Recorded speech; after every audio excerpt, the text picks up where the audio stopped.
Alright, this is Magic. This is my 21-pound bike check. Oh.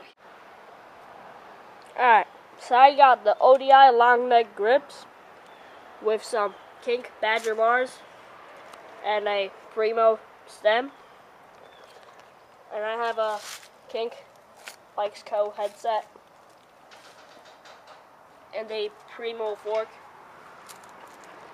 and a Alienation Deviant rim with a tree front hub.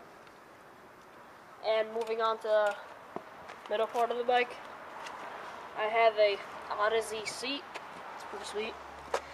I have a kink seat post, and I have 12-bolt cranks, left-hand drive, because I ride on the right, and I have premium pedals, pretty sweet.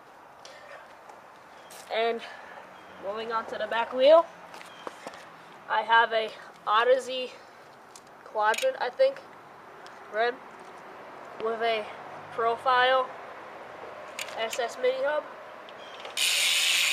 Sounds pretty sweet.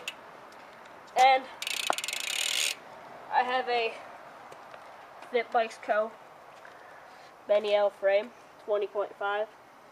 This ride's pretty sweet. I love it. And that's my bike check.